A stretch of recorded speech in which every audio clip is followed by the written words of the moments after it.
Nice.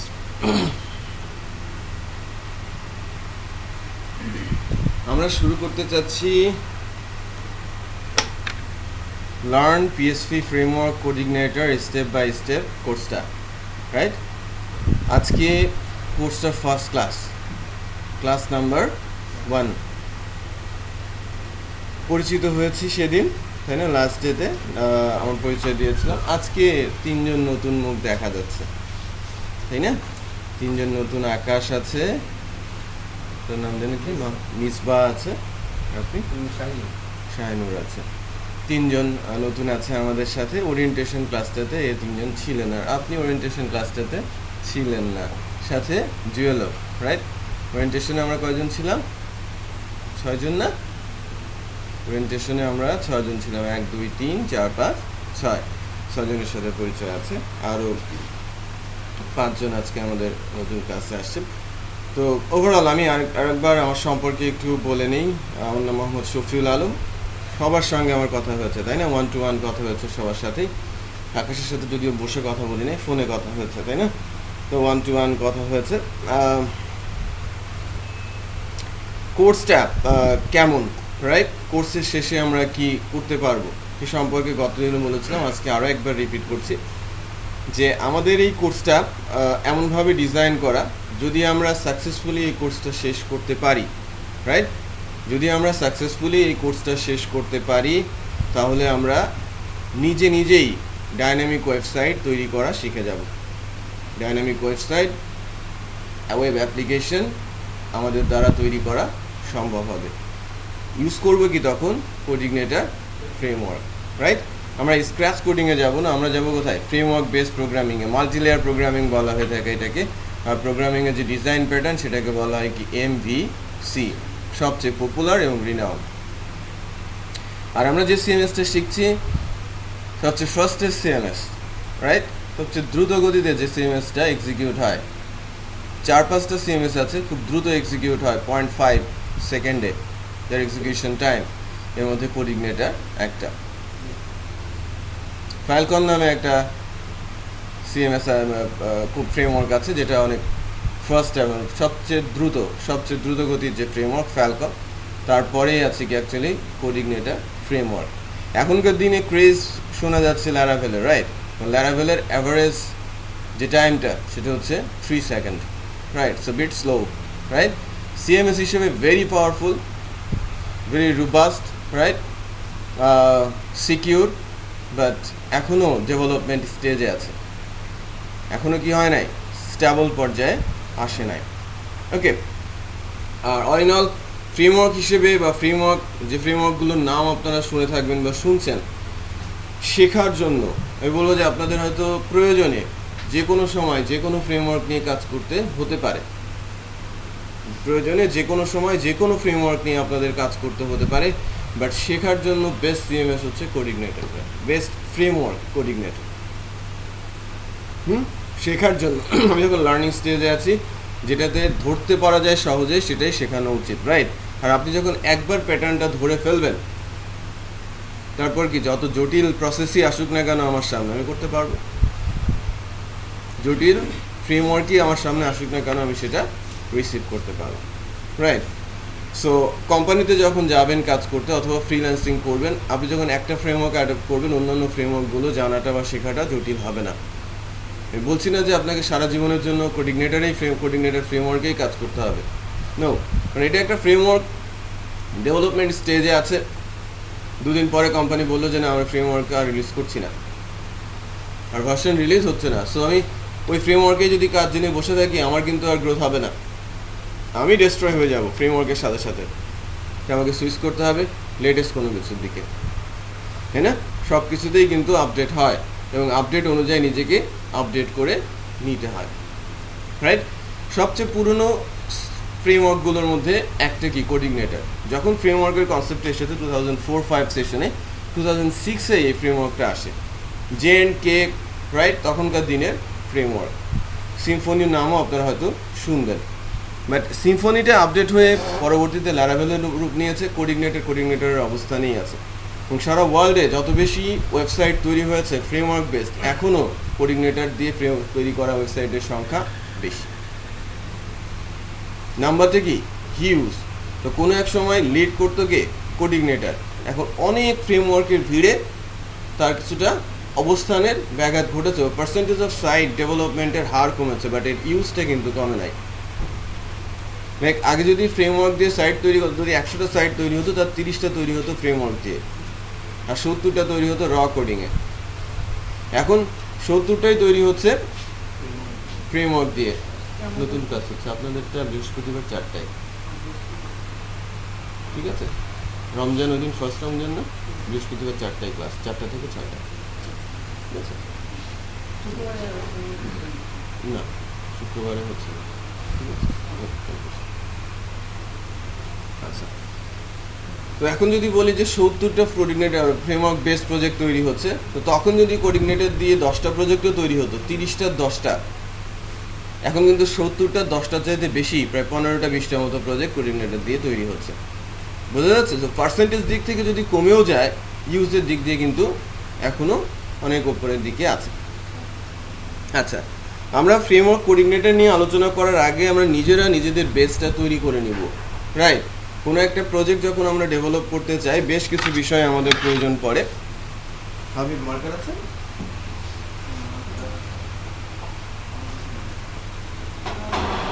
HTML, CSS, JavaScript, PHP, database,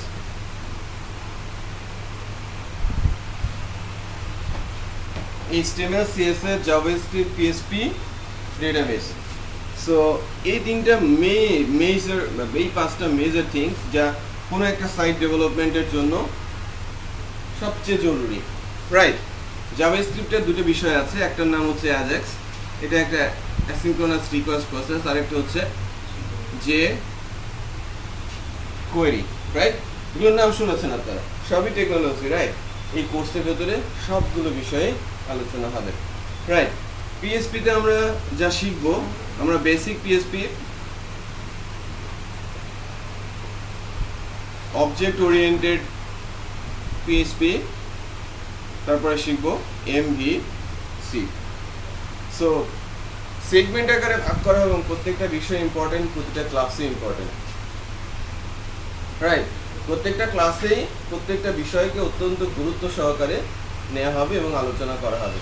so আমরা বুঝতেই পারছি যে কোনো ক্লাস কিন্তু মিস করা যাবে না, রাইট? HTML, CSS, JavaScript খুব কম সময়ের মধ্যেই আলোচনায় চলে আসবে। যদি JavaScript পরেও আসে, HTML, CSS এর উপরে নট মোর দেন 7 ক্লাস আমরা আলোচনা করব।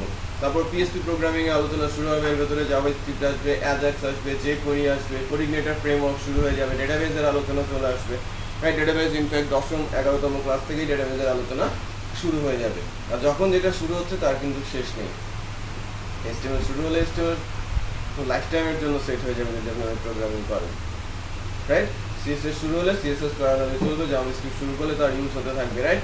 যেটা শুরু হয়ে যাচ্ছে সেটা কিন্তু আর আলোচনা শেষ হচ্ছে না, প্রয়োজনে যখন যেটা প্রয়োজন করছে তখন তার উপরে আলোচনা হচ্ছে। প্রত্যেকটা ক্লাস রেকর্ড হবে, সো ক্লাস রেকর্ডিংটা আমরা কালেক্ট করব এবং এটা ইউজ করার চেষ্টা করব। না, আমি একটু সেগমেন্ট করে নেই, কয়েকটা বিষয় একটু দেখাই, কে কোথায় কাজ করছে। যদি কোনো একটা সাইট ভিজিট করি,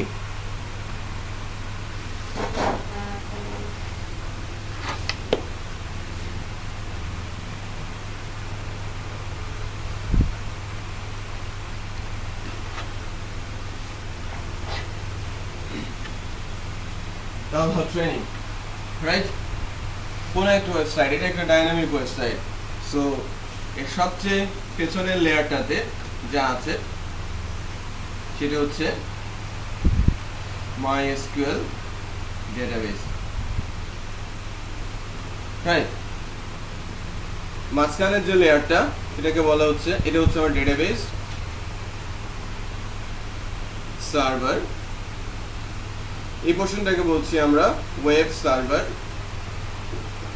ওয়েব সার্ভারে আমাদের এই প্রজেক্টের জন্য কাজ করছে কি পিএইচপি, আর ফ্রন্ট এন্ড সকল ডাইনামিক ওয়েবসাইট বা ওয়েব অ্যাপ্লিকেশনের ফ্রন্ট এন্ডে থাকে HTML, CSS আর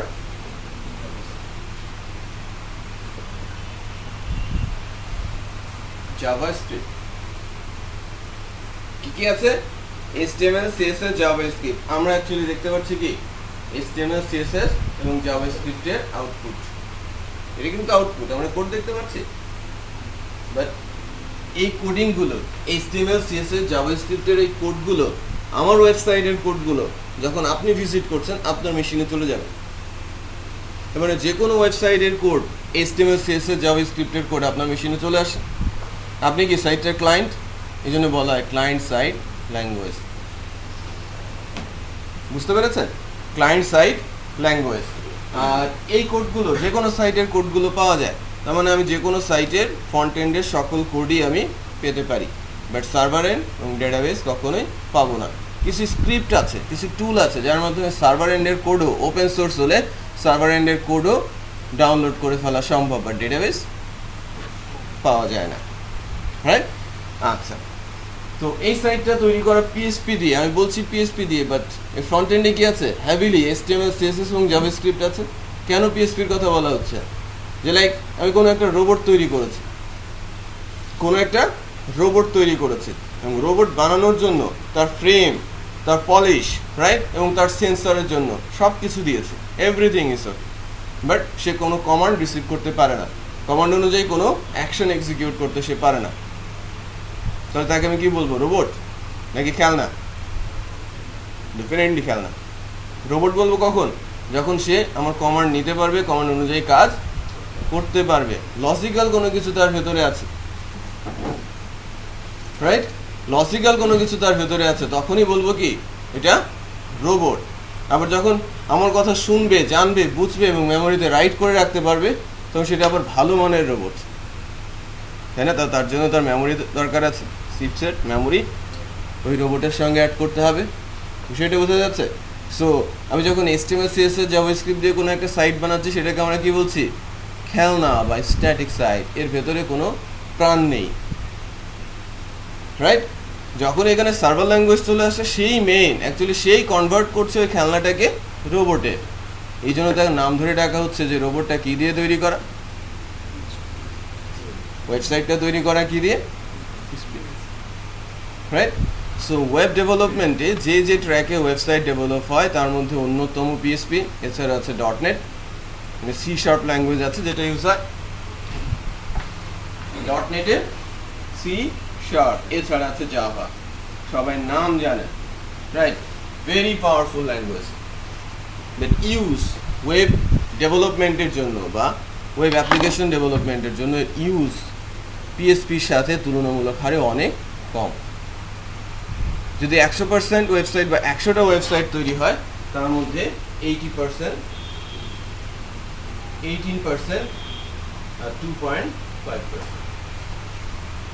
পার্থক্যটা কিন্তু পার্থক্য অনেক হিউজ। প্রোগ্রামিং হিসেবে তাকে আমি একে 1 দিব, তারপরে C#কে দিব, তারপরে পিএইচপি, সিরিয়াল যদি আমি মেনটেন করি, বাট ইউজের দিক থেকে কে গিয়ে, রাইট? আমি যদি বিজনেস করতে চাই এমন কিছু দিয়ে বিজনেস করব যার চাহিদা আছে, তাই না? আমি খুব ভালো প্রোডাক্ট বানিয়েছি, বা এর চাহিদা বলতে কিছুই নেই, ওই প্রোডাক্ট নিয়ে আমাকে বসেই থাকতে হবে, আমাকে আর বিজনেস করতে হবে না, তাই কি না? বিষয়টা এরকমই। যদি আমরা কাজ করতে চাই, কাজ পেতে চাই, যেখানে কাজের সম্ভাবনা বেশি সেটাই আমরা শিখি। নর্মালি সেটা করার কারণেই ডেভেলপারের সংখ্যা প্রচুর বেড়ে গেছে, এবং সাথে সাথে ডেভেলপমেন্ট কস্টটাও কম, ফ্লেক্সিবল, যে কোনো কিছু তৈরি করে ফেলা সম্ভব, এবং সবচেয়ে ইম্পর্টেন্ট ইস্যু হচ্ছে ওয়েবের জন্য সবচেয়ে দ্রুত গতির। এটা তো এরকম না যে আমি কম্পিউটারের সিস্টেমের পাওয়ার বাড়িয়ে দিব, আমার সফটওয়্যারটা দ্রুত রান করবে। আমি তো ইন্ডিভিজুয়াল সফটওয়্যারে বা মেশিনে যেতে পারবো না, তাই না?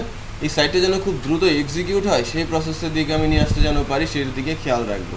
সাইট যেন দ্রুত এক্সিকিউট হয়, হাজার হাজার বা লাখ লাখ ভিজিটর আসলেও যেন আমার সাইটের পারফরমেন্স ডিক্রিজ না করে। এই কারণেই অলমোস্ট সবাই এখন আস্তে আস্তে করে সুইচ করে যাচ্ছে কোন দিকে? ইনফ্যাক্ট পিএইচপি সেই গোল্ডেন টাইম ক্রস করছে, শুরু হচ্ছে 2004 থেকে, রাইট? এবং তার পাথটা উপরের দিকেই যাচ্ছে অলওয়েজ, রাইট? শুরু হয়েছে যখন থেকে শুরু হয়েছে, কখনোই সে ডাউনওয়ার্ডসে আসে নাই।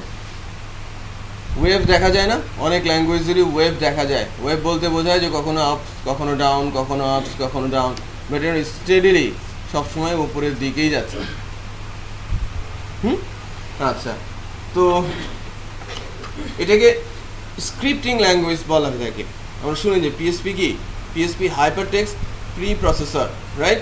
এটা সার্ভার সাইডের স্ক্রিপ্টিং ল্যাঙ্গুয়েজ। স্ক্রিপ্টিং কেন বলা হয়? এটা কোনো একটা ল্যাঙ্গুয়েজ লাইক HTML এর সঙ্গে এমবেড হয়ে কাজ করে, HTML এর ভেতরে অথবা পিএসপির সাথে HTML দুইটা ইন্টিগ্রেশনে কাজ করতে পারে, এই জন্য এটাকে বলা হয়ে থাকে স্ক্রিপ্টিং ল্যাঙ্গুয়েজ। আমাদের এই 5টা ল্যাঙ্গুয়েজের মধ্যে জাভাস্ক্রিপ্টও একটি স্ক্রিপ্টিং ল্যাঙ্গুয়েজ, সেও HTML এর সঙ্গেই কাজ করে, সেটাও কিন্তু ক্লায়েন্ট এন্ডের একটা প্রোগ্রামিং ল্যাঙ্গুয়েজ। সো আমরা যদি একটা রোবট তৈরি করতে চাই, আমরা যদি একটা ওয়েবসাইট তৈরি করতে চাই, সেক্ষেত্রে প্রথম আমাকে বানাতে হবে কি, লজিক নাকি স্ট্রাকচার? Structure, right? তারপরে তাকে দেখার উপযোগী করতে হবে, পলিশ দিতে হবে, সে যেন আমার কমান্ডগুলো নিতে পারে, সেন্সর বসাতে হবে, রাইট? সেই কাজগুলো আমাদের আগে করতে হবে, তারপরে না আমাকে লজিক ইমপ্লিমেন্ট করতে হবে, তাই না? আমি সব কিছু জানি, বাট আমি স্ট্রাকচার দিতে পারি না। আমি কাগজে কলমে আমি একটা রোবট ডিজাইন করেছি, প্রোগ্রামিংও করেছি, বাট রোবটের কাঠামো আমার কাছে নেই। আমার প্রজেক্টটা কি সাকসেসফুল হবে? হবে না, তাই না? তো সবার আগে ডিজাইনার যে ডিজাইনগুলো করে দেবে, সেই ডিজাইনগুলো যেন আমরা ধরতে পারি, বুঝতে পারি, এবং ডিজাইন অনুযায়ী যেন আমরা প্রোগ্রামিং করতে পারি, এর জন্য আমাদের HTML, CSS এবং জাভাস্ক্রিপ্টের ওপরে, জাভাস্ক্রিপ্ট না, ওটা পরবর্তীতে হিউজ আকারে আমাদের জাভাস্ক্রিপ্ট শিখতে হবে। বেসিক্যালি HTML, CSSটার একটা নলেজ আমাদের দরকার আছে ক্লায়েন্ট এন্ড প্রোগ্রামিংয়ের জন্য। সো শুরুতেই আজকে আমি HTML নিয়ে আলোচনা শুরু করব। ওকে, সো এই জায়গায় কারো কোনো কোশ্চিন আছে? যদিও ডেটাবেস সার্ভারগুলোর মধ্যে আরও বেশ কিছু ডেটাবেস সার্ভার আছে। এখানে আছে MS SQL, Oracle, PostgreSQL, MS SQL, Oracle এবং PostgreSQL, বাট PHP বলতে পারেন 99% অদ্বিতীয়, রাইট? ওয়ার্ল্ডে যত ওয়েব অ্যাপ্লিকেশন বা ওয়েবসাইট তৈরি হয়, ম্যাক্সিমামে কি ইউজ হয় MySQL। পিএসপির সাথে, C# এর সাথে, জাভার সাথে, সবার সাথে MySQL-ই ওয়েব বেসড অ্যাপ্লিকেশনের জন্য বলতে পারেন অদ্বিতীয় database server. But MS SQL, Oracle, PostgreSQL সমান তালে কাজ করতে পারে। মানে বিকজ অফ অনলি মানে এটা ফ্রি, মানে টাকা ফ্রির সাথে সাথে ভেরি ফাস্ট, 3 টাইম ফাস্টার, ঠিক আছে? 3 টাইম ফাস্টার দেন আদার্স, রাইট? বলবো যে MS SQL Oracle-এর চাইতে 3 টাইম ফাস্টার, আর PostgreSQL অলমোস্ট কাছাকাছি MySQL এর। বাট এটা RDBMS, RDBMS relational database management system, এটা ফলো করে, এবং এই রিলেশনাল ডেটাবেস ম্যানেজমেন্ট সিস্টেম প্রসেসটাই আমার নিজস্ব যে সিস্টেমটাকে অনেক দ্রুত করে ফেলে এবং আমার ডাটাগুলো খুব দ্রুত ডেটাবেস থেকে উঠে আসে। ইনফ্যাক্ট 3টা ব্যারিয়ার আছে কোনো একটা ওয়েব অ্যাপ্লিকেশন যখন আমাদের সামনে আসে। যখনই আমি ডোমেনে হিট করছি, সে চলে যাচ্ছে সার্ভার ল্যাঙ্গুয়েজের কাছে, সরাসরি সার্ভারে চলে যাচ্ছে। সার্ভার ল্যাঙ্গুয়েজ এক্সিকিউট হয়ে সার্ভারের সাথে যদি ডেটাবেসের কানেকশন থাকে, ডেটাবেসে যাচ্ছে, ডেটাবেস থেকে সে ডাটা নিচ্ছে, তারপর আবার সার্ভারে আসছে, সার্ভার থেকে সে থ্রো করছে কোথায়? ক্লায়েন্টে। বোঝা যাচ্ছে? প্রথমে আমি যাচ্ছি কোথায়? সার্ভারে, সার্ভার থেকে ডেটাবেসে, ডেটাবেস থেকে সার্ভারে, সার্ভার থেকে আবার ক্লায়েন্ট। বুঝতে পেরেছেন? সো সবচেয়ে বেশি সময় যেখানে যায় সেটা হচ্ছে এই জায়গাটা। যদি আমার ডেটাবেস ডাটা থ্রু করতে সময় নাই, ডেফিনেটলি এটাও এক্সিকিউট হবে না, ফ্রন্ট এন্ডেও যাবে না। কোড ন্যানো সেকেন্ডে এক্সিকিউট হয়, রাইট? সো কোডও টাইম কনজিউম করে, বাট এর পরিমাণটা খুবই কম, আর সময় বেশি লাগতে পারে যদি এখানে হ্যাভি কোনো ডিজাইন থাকে। ফ্রন্ট এন্ডে যদি অনেক বেশি ইমেজ থাকে, হ্যাভি সাইজের কোনো যদি ইমেজ থাকে, লাইক অনেক আইকনস থাকে, অনেক জাভাস্ক্রিপ্টের ভেতরে ইনভলভ থাকে, সেক্ষেত্রে আমার ওই ফ্রন্ট এন্ডটা ভারী হয়ে যেতে পারে এবং সেক্ষেত্রে লোডিং টাইমটাও বেড়ে যাবে। বিষয়টা বুঝতে পেরেছি? সেক্ষেত্রে আমাদের লোডিং টাইমটাও বেড়ে যাবে। সো সবচেয়ে বেশি টাইম কনজিউম করে কি এই এরিয়াটা। সো এখান থেকে পিক করা হয় ডেটাবেস মাইএসকিউএলকে, যাতে খুব দ্রুত সময়ের মধ্যে আমরা আমাদের ডেটাবেস থেকে যে ডাটাগুলো আসা দরকার সেগুলো পেয়ে যায়। ওকে, তো কারো কোশ্চিন আছে? ওভারঅল যতটুকু আলোচনা হয়েছে যে আমার ক্লায়েন্ট এন্ড বলতে কি বুঝছি, সেখানে কি কি আছে, তারপরে সার্ভার এন্ডে কে কে আছে, ডেটাবেসে কে কে আছে, তারপরে আমরা যে ওয়েবসাইট তৈরি করব, যে টেকনোলজিগুলো ইউজ করব, ফ্রন্ট এন্ডের সবগুলো, সার্ভার এন্ডের পিএসপি আর ডেটাবেসের মাইএসকিউএল। বোঝা যাচ্ছে? গুড। এখন আসি যে কোন কোশ্চেন আছে? কারো কোশ্চেন আছে? নেই? আচ্ছা, এখন আমরা আসি যে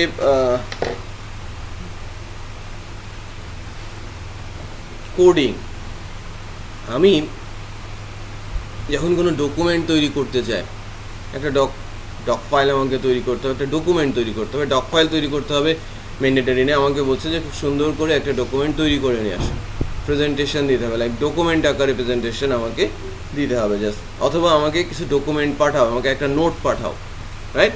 ওকে ক্লাস নোট তৈরি করে পাঠাও, অথবা একটা কোশ্চেন তৈরি করে পাঠাও। কাউকে আমি বলছি, সে কী করবে? সরাসরি অফিসে ওয়ার্ডে চলে যাবে, রাইট? ওয়ার্ডে গিয়ে সে টাইপ করবে, ফরম্যাট করবে, ইটালিক করবে, বোল্ড করবে, আন্ডারলাইন করবে, ইচ্ছে মতো করবে না? মার্জিন করবে, সুন্দর করে স্ট্রাকচার বানাবে এবং ওই ফাইলটা আমার কাছে পাঠিয়ে দেবে।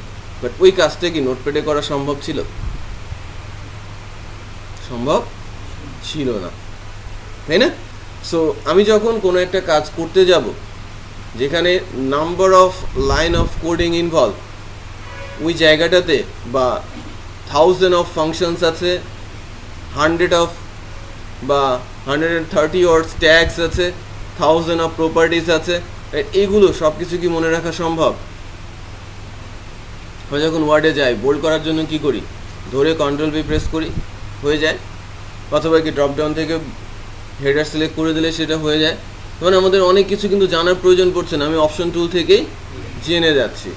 তো যখন প্রোগ্রামিং করবেন, প্রোগ্রামিং করার সময় আমরা কিছু টুল ইউজ করে থাকি, যে কোড করব, আমরা স্ক্র্যাচ কোডিংই করব, বাট স্ক্র্যাচ কোডটা করার জন্য কোড যেন আমরা পাই, কোড করার সময় যেন কোডিং হেল্পটা আমার সামনে চলে আসে, আমাকে যেন পুরোপুরি মুখস্থ করে না লিখতে হয়। সো ইন্ডাস্ট্রিতে যে এডিটরটা, এটাকে বলা হয় এডিটর বা আইডিই, ইন্টিগ্রেটেড ডেভেলপমেন্ট এনভায়রনমেন্ট, যেখানে আমরা কোডিং করব এবং কোড করার জন্য যাবতীয় ফ্যাসিলিটি পাবো।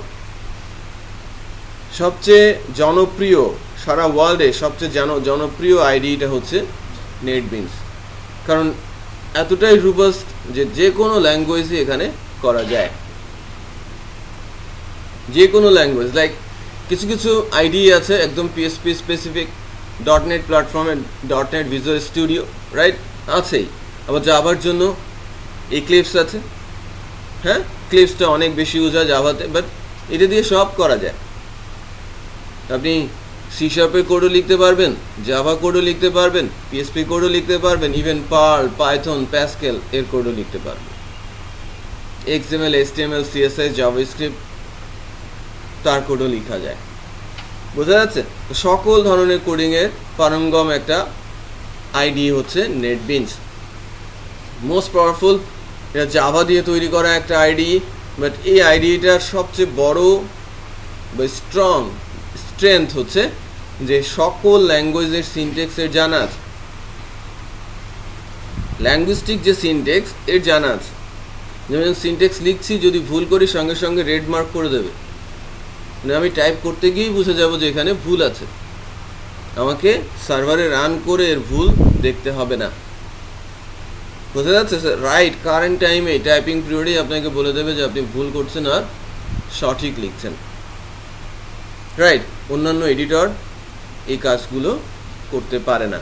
ওকে, আচ্ছা। সো আমরা যখন কোডিং করব পিএসপিতে, নেটবিনস ডেফিনেটলি ইউজ করব, বাট HTML CSSটাও এই নেটবিনসের হেল্প নিয়েই করব, যাতে নেটবিনসে আমরা কিছুটা ইউজ টু হয়ে যায়, রাইট। আজকে যাওয়ার সময় প্রত্যেকে নেটবিনসটা নিয়ে যাবেন। নেটবিনস 8 হাবিবের কাছে আছে, জেডি গেটে আছে, এটা নিয়ে যাবেন এবং বাসা প্র্যাকটিস করার জন্য এনভায়রনমেন্ট ক্রিয়েট করবেন। ওকে, নেটবিনস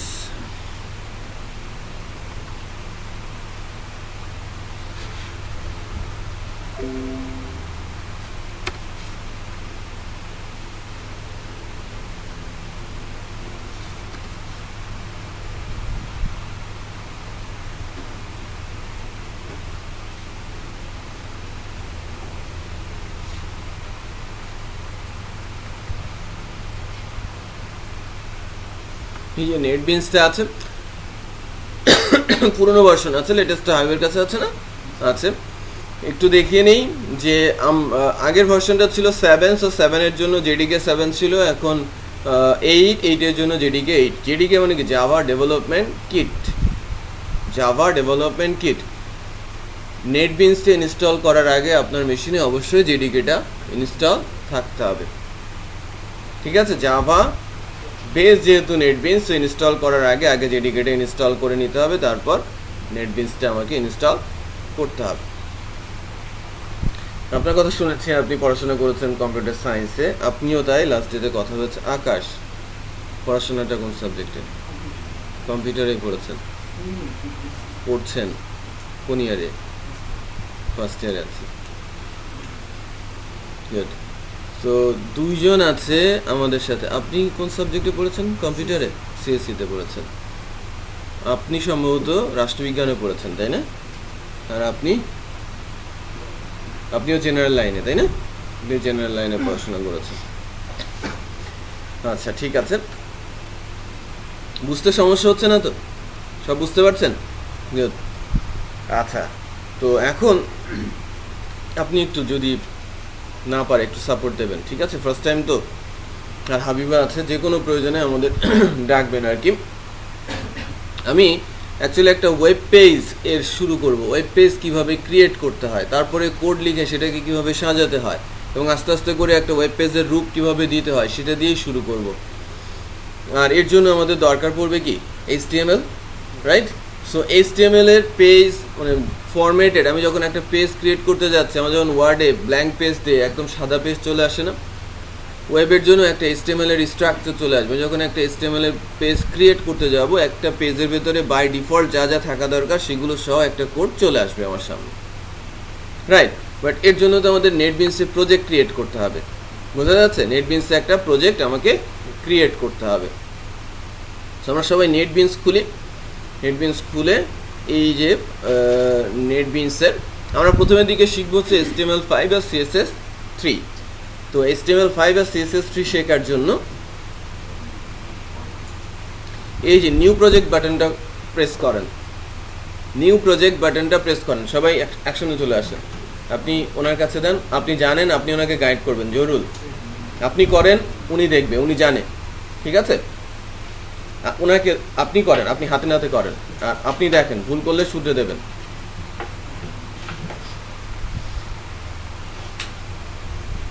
সবার কাছে নেটবিনস খোলা আছে? সাদ্দাম খোলা আছে? গুড। আমি নিউ বাটনটা দিয়ে প্রেস করবো আর কি। এটাকে বলা হচ্ছে নিউ প্রজেক্ট, রাইট? আমি প্রেস করলাম ফার্স্টে। হিউজ এখানে বলছে Java, Java FX, Java web, Java HTML5, JavaScript বা Java card, Maven, Groovy, C++, NetBeans module, সব কিছু আছে এর মধ্যে, রাইট? আচ্ছা, আমরা অ্যাকচুয়ালি ফার্স্টে আলোচনা করব কি HTML5, তাই না? HTML5 and CSS3। সো আমি আবারও আসি, নিউ প্রজেক্ট প্রেস করে আমি চলে আসবো HTML5-এ, এবং HTML5 থেকে নিব কি HTML অ্যাপ্লিকেশন, ঠিক আছে? HTML application. এরপর নেক্সট,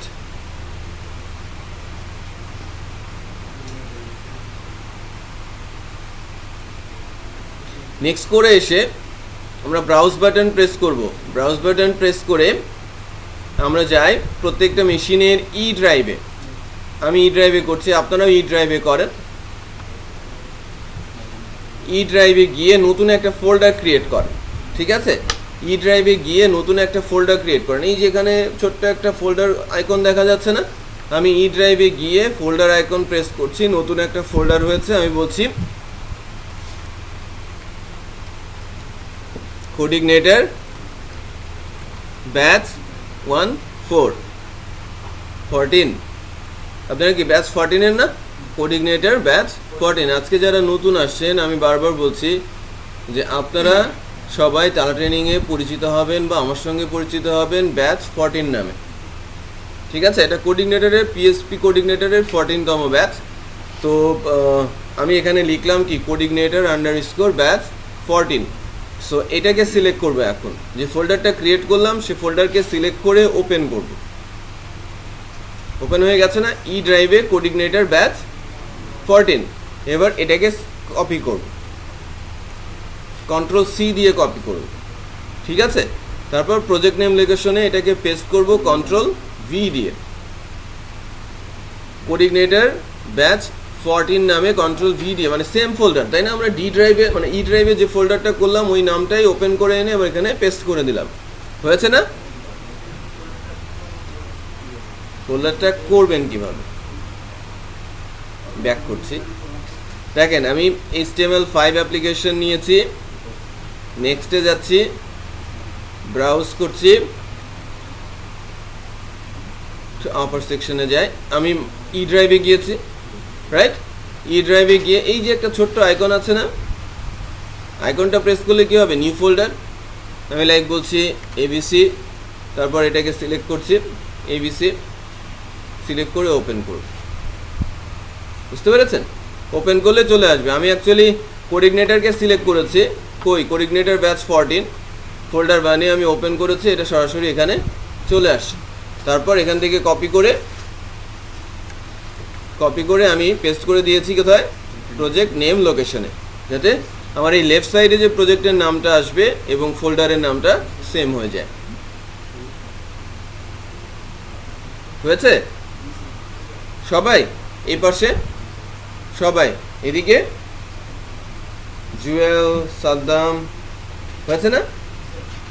আপনার নাম জানো কি? আবির, সাব্বির, একটু দেখেন তো হয়েছে কি? ওনার হয়েছে? সাব্বিরের?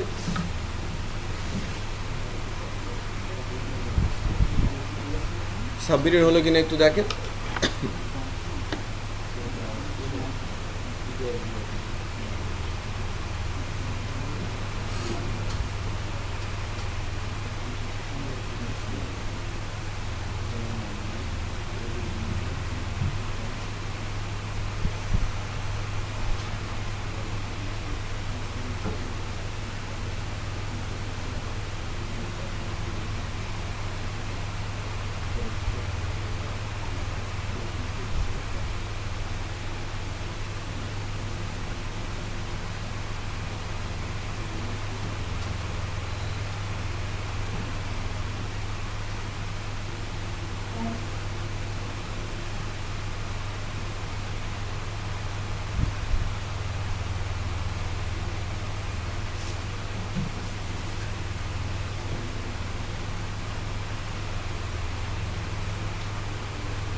ঠিক আছে?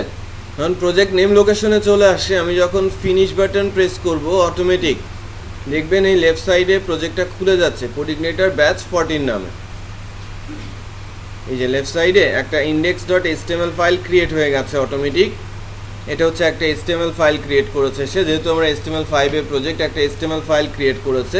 আর এই যে প্রজেক্ট আছে না, প্রজেক্টের উপর প্রেস করেন, দেখেন এই যে কোঅর্ডিনেটর ব্যাচ 14, এই যে 5 লেখা দেখা যাচ্ছে না, এটা HTML5 এর সাইন। রেসপন্স করতে হবে, আমরা পারছি কিনা, ইয়েস অর নো? পারছেন সবাই? হচ্ছে না? পারেন নাই? হাবিব ওপেন হয়েছে? এই এই এই এই সাইডটা একটু দেখবেন আপনি, এই দুইজনকে। আকাশ হয়েছে?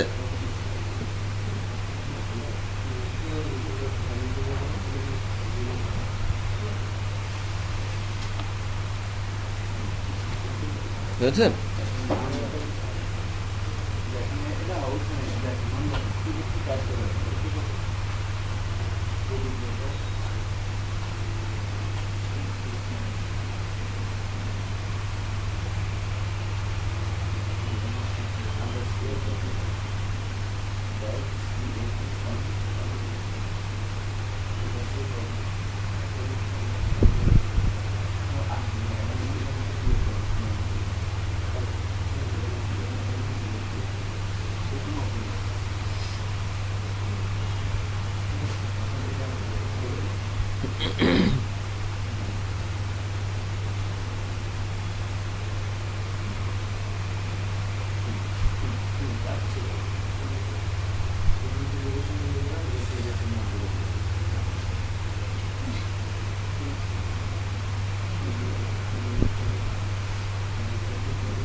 আচ্ছা, এখন একটা খেয়াল করি, এটা কিন্তু একটা web file, hyper text markup language, HTML file. তাহলে HTML ফাইলের এক্সটেনশন কি হচ্ছে? .html।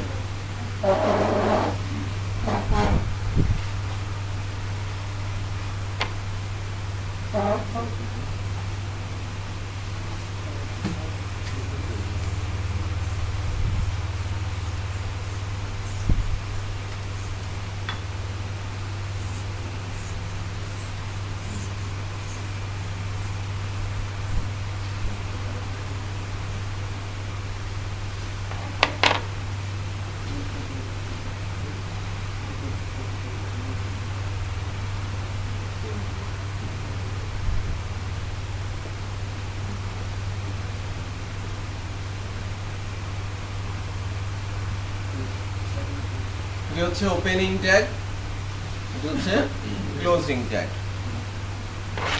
তো কোনো একটা HTML এর ট্যাগ যখন লিখবো, এখানে থাকবে ট্যাগ নেম।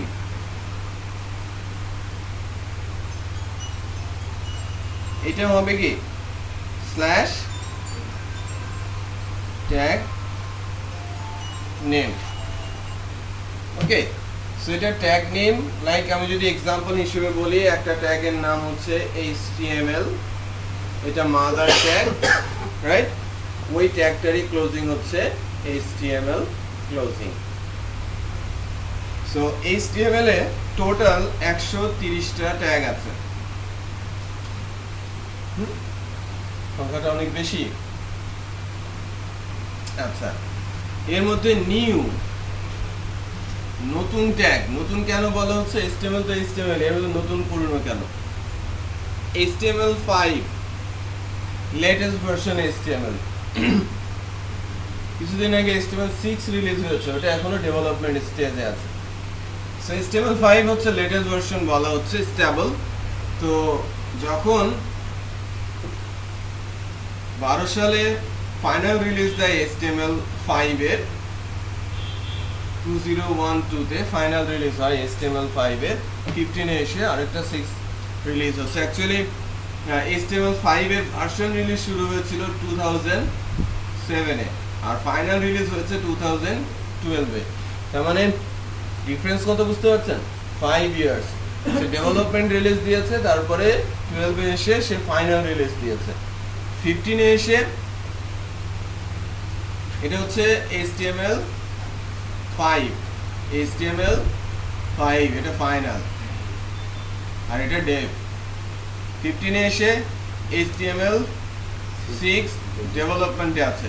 ফাইনাল রিলিজ কবে হবে সেটা আমরা জানি না। আচ্ছা, তো স্টিল আমরা ফাইনাল রিলিজের দিক থেকে HTML5 কে বলছি নিউ। টোটাল ট্যাগের সংখ্যা 130, এর মধ্যে নিউ হচ্ছে 30, সরি 130টা বলা ভুল হচ্ছে বারবার, 114 রাইট 114টা ট্যাগ HTML এর, নতুন ট্যাগের সংখ্যা হচ্ছে 30। নতুন ট্যাগ কেন বলা হচ্ছে?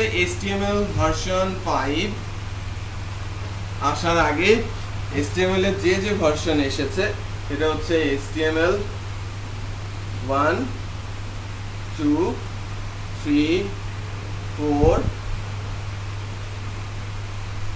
extendable hypertext markup language XHTML, তারপর HTML5। বুঝতে পেরেছেন?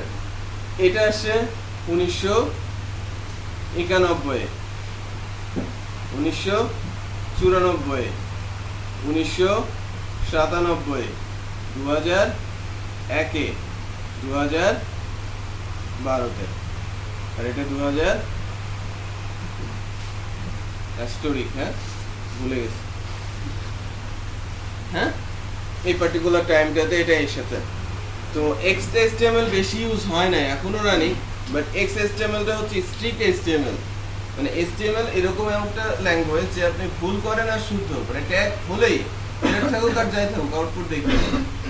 XHTML টাকে সেটাকে ওভাররাইড করেছিল যে HTML হবে স্ট্রিক্ট অন্যান্য ল্যাঙ্গুয়েজের মতো, যে HTML এর এরর করলে আর আউটপুট আসবে না, এরকম করে বেশি মানে ভালো নাম করতে পারে নাই, এই কারণে এটাকে স্টপ করে দিয়ে আবার HTML5 এ তারা ফেরত আসে। বোঝা যাচ্ছে? আর HTML ল্যাঙ্গুয়েজটার ওনার কেউ না, একটা অর্গানাইজেশন এটাকে আপডেট করে, W3C,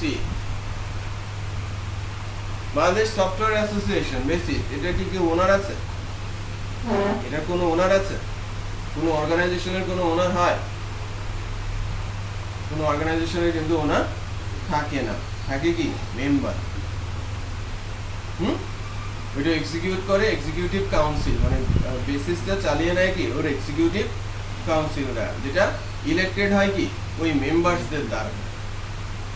এটাও তাই, W3C কোনো ওনার নেই, এটা একটা অর্গানাইজেশন যেটা এই যে এদের মেম্বার কি অলমোস্ট ওয়েবে যারা কাজ করে, ওয়েব বেস কোম্পানিগুলো নিয়ে যারা কাজ করছে, ওয়েবের জন্য কাজ করছে, তারা সবাই এর মেম্বার, ওখান থেকে ইলেক্টেড হয় কি ওর ইসি মেম্বারগুলো, এক্সিকিউটিভ কাউন্সিলররা। আচ্ছা, তারাই HTML কে, CSS কে, জাভাস্ক্রিপ্ট কে আপডেট করছে। W3C একটা স্বতন্ত্র অর্গানাইজেশন, তারা যখন ল্যাঙ্গুয়েজকে বানাচ্ছে, ল্যাঙ্গুয়েজটা বানিয়ে দিল এবং ল্যাঙ্গুয়েজটা এখন কোথায় এসে এক্সিকিউট হবে, কার মধ্যে এক্সিকিউট হবে, সেটা যদি তারা তৈরি করে দিত তাহলে তো মনোপলি হয়ে যেত, তাই না? বলবো যে HTML এটা ছাড়া এক্সিকিউট হবে না। ডক ফাইল যেরকম মাইক্রোসফট অফিসের ছাড়া অন্য কোনো কিছুতে চলে না, মাইক্রোসফট অফিস ইনস্টল করতে হয় তারপরে ডক ফাইল রান করে। যদি এরকম করে দিত যে আমার HTML ফাইলটা খুলতে হলে এরকম একটা কিছু লাগবে, তার মানে সকল ওয়েবসাইট খুলতে ঠিক ওইরকম একটা কিছু লাগবে। যেমন কিছুদিন আগে ফেসবুকের প্রতিষ্ঠাতা জুকারবার্গ একটা খুব মহৎ উদ্যোগ নিয়েছেন, তাই না বলা যায়, বাট আমি বলবো যে এটা অ্যাকচুয়ালি বলা যায় বিজনেস পার্সপেক্টিভে সেই কাজটা করছেন। internet.org, বুদ্ধিমান লোক এই কাজগুলো করে না, তাই না? এই কাজটা যদি ঠিক ভালোই হতো বা বুদ্ধিমান লোকের কাজ হতো তাহলে গুগল অনেক আগেই এই কাজটা করতে পারতো, তাই না? এটা অ্যাকচুয়ালি বোকাশোকা লোকদের বাগে এনে কিছু পয়সা কামানোর উপায় ছাড়া আর কিছুই না। মনোপলি সিস্টেম তৈরি করার একটা প্ল্যান, যে ইন্টারনেট বলতেই যেন সবাই বোঝে internet.org। যেমন ফেসবুকে billions of user, lakhs of ads আসছে, ওই প্ল্যান থেকে সে internet.org এর কনসেপ্টটাতে গেছে, রাইট? কিন্তু সব ওয়েবসাইট ওখানে ভিজিট করা যাবে, ওখানে অ্যাডগুলো দিলে তার লাভ হবে। এখানে আমাদের কোনো বেনিফিট কিন্তু আলটিমেটলি নেই।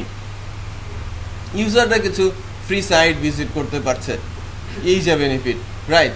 বাট যখন ওই সাইট ওনাররা পরবর্তীতে যখন ওখানে চলে যাবে, দেখা যাচ্ছে প্রচুর ভিজিটার সেখানে চলে আসছে, আর ওয়েবের URL ভিজিট করতে চাচ্ছে না ইউজাররা, তখন কি আমাদের মতো যারা ওয়েবসাইট বিল্ডার্স বা ওয়েবসাইট বিজনেস করে, যারা ওয়েব বেস বিজনেস করে, তাদের ঘাড়ে চেপে যাবে কি এই ক্লায়েন্টের পয়সাটা।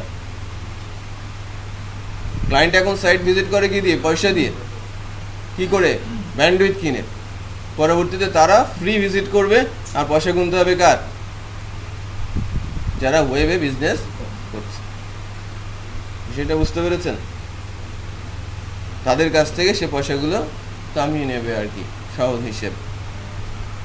যাই হোক, তো এখানে মনোপলি কোনো সিস্টেম নেই, অর্গানাইজেশনাল কাজ চলছে, অর্গানাইজেশন এটাকে আপডেট করছে। তো কিছু হিস্ট্রি সম্পর্কে আমরা জানলাম। মানে সবচেয়ে প্রথম যে ওয়েবসাইটটা মার্কেটে আসে, যেটা এসেছে এই 2 ভার্সন রিলিজ হওয়ার পর 1994-এ মার্চ এপ্রিলের দিকে আসে, সঠিক সময়টা মনে নেই।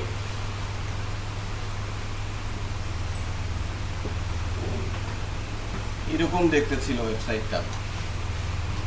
ওয়েবসাইটটার পেজটা দেখতে এরকম ছিল, এখানে একটা প্যারা, এখানে একটা প্যারা, এখানে একটা প্যারা, এখানে একটা প্যারা, রাইট? মানে ইমেজ আনা যেত না, শুধু টেক্সট। কিছুদিন ফেসবুকেও ঘোরাঘুরি করতে দেখেছি ফার্স্ট ওয়েব পেজটা, ইদানিং আর দেখা যায় না। সো আপনারা যদি সার্চ করে দেখেন খুঁজে পাবেন ফার্স্ট ওয়েব পেজের ডিজাইন বা ফার্স্ট ওয়েবসাইটটা, ওয়ার্ল্ডের ফার্স্ট ওয়েবসাইটটা কখন কিভাবে এসেছিল। বাট ওয়েবসাইটটা আসার জন্য তো ডোমেনের প্রয়োজন পড়ে, তাই না? ডোমেনের প্রয়োজন পড়ে না? ডোমেন বলতে নামটা, লাইক আমি আমার ওয়েবসাইটটা ভিজিট করি, আপনাদের করতে বলি কোনটা দিয়ে? talhatraining.com দিয়ে। সবচেয়ে পপুলার জনপ্রিয় যে নামটা সেটা কি? google.com। তারপরে আছে কি? facebook.com। অ্যাড্রেস ছাড়া তো সেই সাইটগুলো ভিজিট করা যাবে না, যাবে?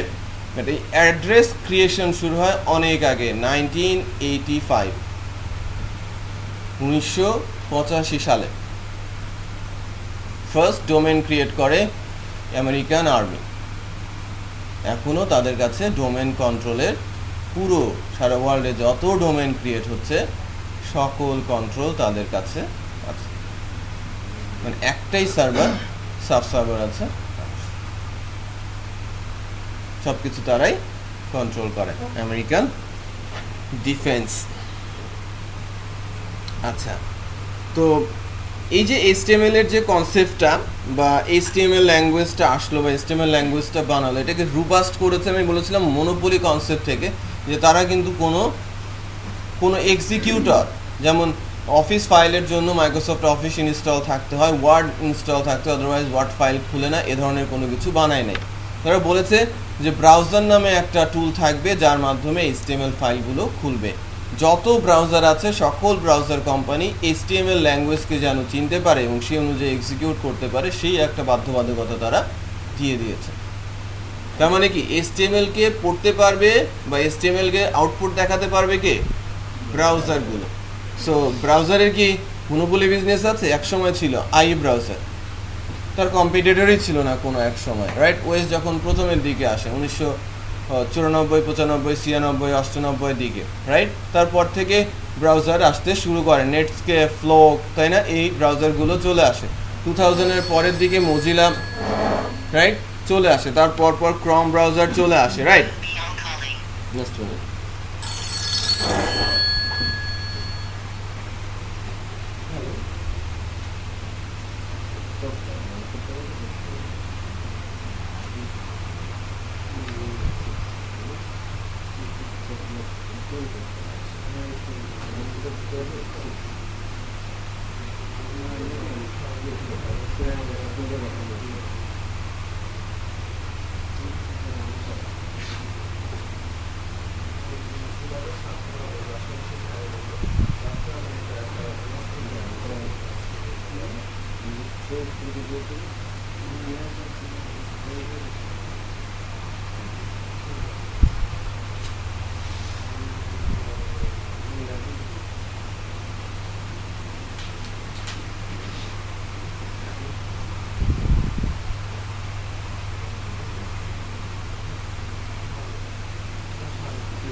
আচ্ছা, তার মানে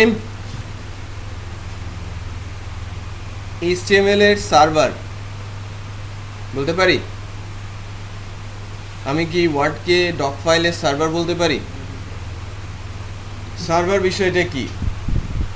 সার্ভার হচ্ছে, যদি আমি বলি প্রোগ্রামিং ল্যাঙ্গুয়েজের সার্ভার, প্রোগ্রামিং ল্যাঙ্গুয়েজের সার্ভার বিষয়টা কি? প্রোগ্রামিং ল্যাঙ্গুয়েজের সার্ভারটা হচ্ছে ওই প্রোগ্রামিং ল্যাঙ্গুয়েজকে চিনতে পারবে, বুঝতে পারবে এবং বুঝে তার আউটপুট জেনারেট করতে পারবে যে প্রসেসরটা, তাকেই বলা হবে কি ওই ল্যাঙ্গুয়েজের সার্ভার। ডক ফাইল এক্সাম্পল আমি বারবার দিচ্ছি, পাওয়ার পয়েন্টের এক্সাম্পল যদি আমি বলি, যে কোনো কিছুকে খোলা যাবে? পাওয়ার পয়েন্টকে যদি আমি ব্রাউজার দিয়ে খুলে দিই, কাজ করবে? হ্যাঁ। আর ব্রাউজারের HTML এর কোড যদি ডক ফাইলে খুলি, আউটপুট আসবে নাকি কোড দেখাবে? কোড দেখাবে, কারণ ওই কোড চেনার মতো ক্ষমতা তার নেই। কোড চিনবে, তার রুলস জানবে, আউটপুট দেখাতে পারবে, সেটাই হচ্ছে তার সার্ভার। বোঝা যাচ্ছে? আচ্ছা, তো এই HTML এর জন্য সার্ভার হিসেবে কাজ করে কি সকল ব্রাউজার। সো ব্রাউজারগুলোর ব্রেনের মধ্যে, ব্রাউজারগুলো যখন ডেভেলপ হয়, ব্রাউজারগুলোর ব্রেনের মধ্যে HTML এর সিনট্যাক্স কি হবে, সিনট্যাক্স রুলস কি, এবং এই ট্যাগগুলো কিভাবে আউটপুট দেখাবে, সেগুলো সব বলা আছে। তুই চিন্তা করেন, একটা ব্রাউজারের সাইজ কত? 2 মেগাবাইট অনলি, তাই না? ওটার ভেতরে ব্রাউজারও আছে, আরও অনেক কিছু আছে। তাহলে ওই মানে HTML আছে, CSS আছে, জাভাস্ক্রিপ্ট আছে, আরও অনেক কিছু আছে। তার মানে HTML, CSS, জাভাস্ক্রিপ্টের সাইজ কতটুকু আমরা কি চিন্তা করতে পারছি? কতটা লাইট ওয়েট, কতটা সিম্পল। যদি আমরা ডটনেটের কথা চিন্তা করি, একটা ডিভিডি কিনতে হয় না? সে কতটা ভারী, রাইট? ওরাকলের কথা যদি চিন্তা করি, তাহলে একটা ডিভিডি কিনতে হয়, হিউজ সাইজ। বাট একটা ব্রাউজার, ছোট্ট একটা ব্রাউজার, তার মধ্যে HTML আছে, CSS আছে, জাভাস্ক্রিপ্ট আছে, আর ব্রাউজারের নিজস্ব ফিচার আছে। তাহলে এরা কতটুকু? ওয়েবের জন্য কারা সুইটেবল? সাইজ ছোট, দ্রুত গতিতে চলতে পারে, বুঝতে পারছেন? PHP সাইজও ভেরি স্মল, রাইট? অন্যান্য প্রোগ্রামিং ল্যাঙ্গুয়েজের তুলনায় PHP সাইজ খুবই ছোট। ওকে, আচ্ছা। সো HTML এর সার্ভার যদি কেউ জিজ্ঞেস করে, বা HTML কোথায় এক্সিকিউট হয় সেটা যদি সবাই জানতে চায়, আমি এক কথায় বা আমরা এক কথায় বলে দিব ব্রাউজার। যে কোনো ব্রাউজারই HTML এর কোড চিনবে। অবশ্যই ফাইলের এক্সটেনশন হতে হবে HTML.html। আর যখন এই ফাইলটাকে আমরা রান করাবো কোথায়? ব্রাউজার। আচ্ছা, এখন আমরা এই ফাইলটাকে, এই যে ফাইলটাকে যেটা ক্রিয়েট হয়েছে, এই ক্রিয়েটেড ফাইলটাকে আমরা যদি দেখি, কোথায় যেন ক্রিয়েট করেছিলাম ফোল্ডারটা? ই ড্রাইভে। আমি বলেছিলাম কোডিগনেটর ব্যাচ 14। এর ভেতরে একটু খেয়াল করে দেখেন, 14-এর মধ্যে 14 সাব ফোল্ডার ক্রিয়েট হয়েছে, পাবলিক HTML ফোল্ডার এসেছে, এর মধ্যে ইন্ডেক্স এসেছে, রাইট? এই ফাইলটা কিন্তু আমাদের কোডিংয়ে দেখতে পাচ্ছি। তার মানে আমাদের হার্ড ড্রাইভের এই ফোল্ডারের সাথে কানেকশন তৈরি করে ফেলেছে কে? নেটবিনস। ওখানে কোড করলে সব কিছু এসে সেভ হবে কোথায়? এখানে। বোঝা যাচ্ছে? আমি যখনই নেটবিনসে কোড লিখবো, সব এসে জমা পড়বে কোথায়? এখানে। আচ্ছা, এই ফাইলটাকে যদি আমরা আউটপুটে নিতে চাই, রাইট ক্লিক করে ওপেন উইথ করব এবং বলবো কোথায় যাও? ফায়ারফক্স। ফায়ারফক্স কি একটা ব্রাউজার? ওই যে কোডগুলো ছিল, একটু খেয়াল করেন, এই যে কোডগুলো, এই কোডগুলো আউটপুট আকারে দেখাচ্ছে কোথায়? আমার ব্রাউজার মোজিলাতে। যেহেতু আমরা কোনো এডিশনাল কোড লিখি নাই, তেমন কিছুই শো করছে না, তাই কি না? আমরা যদি কোড লিখতাম, অনেক কিছু এখানে শো করানো সম্ভব। আমাদের পাশের ট্যাবেই একটা সাইট দেওয়া আছে, তাহলে এখানে বোঝেন যে কত লাইনের কোড লেখা আছে এটা বানানোর জন্য, তাই না? সো আমাদেরও এই ধরনের কোড লেখা কিন্তু শিখতে হবে, এবং আমরা আজকে লেখা শুরু করব। বোঝা যাচ্ছে?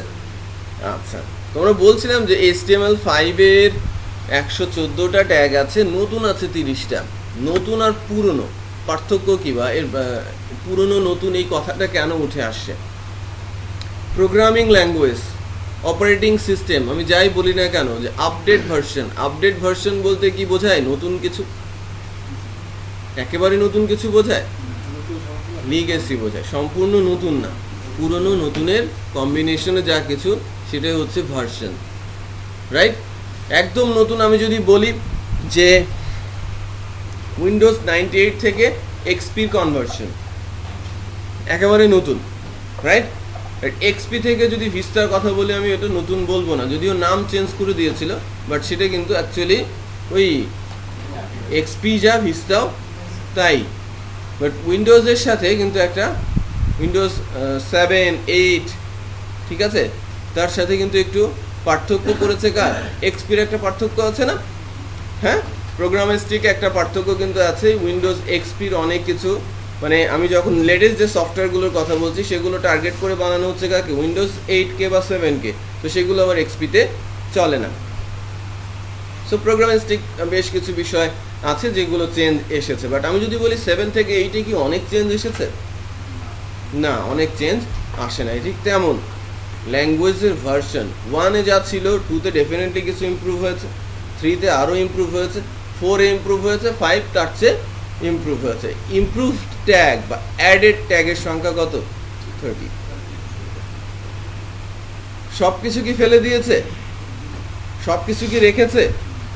সব কিছু রাখেও নাই, সব কিছু আবার ফেলেও দেয় নাই। উইন্ডোজ HTML4 এর টোটাল ট্যাগের সংখ্যা ছিল 98, 4। আমি বলছি HTML4 এর ট্যাগের সংখ্যা ছিল কত? 98। 5-এ কত? 30,104, 14। সো পার্থক্য কতগুলো? 16টা ট্যাগ, রাইট? আমি বলছি নতুন এসেছে 30টা, তাহলে 98-এর সঙ্গে 30 যোগ করলে কত হয়ে যেত? 128 হয়ে যেত। তার মানে কি এখান থেকে 14টা ট্যাগকে বাদ দিয়ে দেওয়া হয়েছে। তার মানে 98 ট্যাগ থেকে 14টা ট্যাগ বাদ হয়েছে আর 30টা ট্যাগ যুক্ত হয়েছে। সো আমরা অ্যাকচুয়ালি সবই শিখবো। আমার HTML5 শেখা মানে হচ্ছে HTML4ও শেখা, 5ও শেখা বা XHTML সবই আমাদের জানা। সবগুলোর সাথে পরিচিত বলতে যেগুলো আমাদের জন্য ইম্পর্টেন্ট সেই ট্যাগগুলো আমাদের ওভারঅল আলোচনায় চলে আসবে, বাকিগুলো প্র্যাকটিসে দিয়ে দিন। একই ধরনের ট্যাগ, সিমিলার ট্যাগ বা যে ট্যাগগুলোর কখনো ইউজই হয় না সেই ট্যাগগুলো হয়তো আলোচনায় আসবে না। বাট HTML এমন একটা বিষয় দেখার, শেখা। আজকে যেরকম আমরা 30টা ট্যাগের সাথে হয়তো 20-25টা ট্যাগের সঙ্গে পরিচিত হয়ে যাব, নেক্সট ক্লাসে আরও 20-25টা ট্যাগের সঙ্গে পরিচয় হয়ে যাবে, রাইট? এরপরে দেখলেই আর শেখা, মানে কাজটা যতটুকু জানা, আমি ইমপ্লিমেন্টেশনটা দেখবো যে কীভাবে এর ইমপ্লিমেন্ট করতে হয়, তারপরে আমাদের প্রতিটা ট্যাগ দেখেই শিখে নিতে হবে আর কি। ওকে, লিস্টটা বলা আছে W3 স্কুলসে, বাট মোস্টলি ইউজ ট্যাগ হচ্ছে 60-65, যেগুলো নর্মালি আমরা ওয়েবসাইটগুলোতে ইউজ করে থাকি। বাকি ট্যাগগুলো ঠিক তেমনটা ইউজ হয় না। সো এই ফাইলটাকে কি আপনারা সবাই ব্রাউজারে দিতে পেরেছেন? এরকম সবাই পেরেছে কিনা একটু দেখেন তো হবে, সবার পারতে হবে। হ্যাঁ, হেডের মধ্যে থাকবে হচ্ছে আমার, আমি একটু রিপিট করি, ভিডিওটা অফ ছিল। প্রথমে বলছিলাম ডক টাইপ, রাইট? ডক টাইপটা হচ্ছে, ডক টাইপ দিয়ে আমি ডিক্লেয়ার করছি যে এটা কোন ভার্সনের HTML। Doc type HTML means এটা HTML5। এটা একটা স্পেশাল ট্যাগ। এটা হচ্ছে কমেন্টস ট্যাগ, যে অংশটুকু আমি ডিসেবল করে রাখতে চাচ্ছি অথবা কমেন্ট আউট করে রাখতে চাচ্ছি তখন আমরা এই কমেন্টস ট্যাগটা ইউজ করব। মাদার ট্যাগ HTML এর HTML আর HTML ক্লোজ, আর হেড এবং বডি এই দুটাকে বলা হচ্ছে কি HTML এর মেজর ট্যাগ। হেড হচ্ছে স্ট্যাটাস আর বডি হচ্ছে আমার ওয়েব পেজ। তো চেক করি স্ট্যাটাস বলতে যে ব্রাউজারের যেখানে টাইটেল লেখা থাকে, আইকন দিতে হয়, এটাকে ফেভ আইকন বলা হয়। HTML এর সাথে CSS এর লিঙ্ক হবে, HTML এর সাথে জাভাস্ক্রিপ্ট এর লিঙ্ক হবে, সব কিছু কোথায়? HTML এর পেজের মধ্যে আমি CSS লিখবো, জাভাস্ক্রিপ্ট লিখবো, এগুলো লেখার জায়গা কোনটা? হেড। আর বডির মধ্যে যাবতীয় কোড থাকবে যেটা আমার আউটপুট দেখাবে। তো হেডের ভেতরে স্ট্যাটাস আর বডিতে আউটপুট, ঠিক আছে? আমরা যদি এই টাইটেলটা চেঞ্জ করতে চাই তাহলে এখান থেকে লিখবো এভাবে। আমি যদি এটা মুছে দিয়ে এখানে লিখি হোম, লিখে সেভ করেছি, ঠিক আছে? হোম লিখে সেভ করেছি। স্ট্যাটাস যদি দেখি আউটপুট থেকে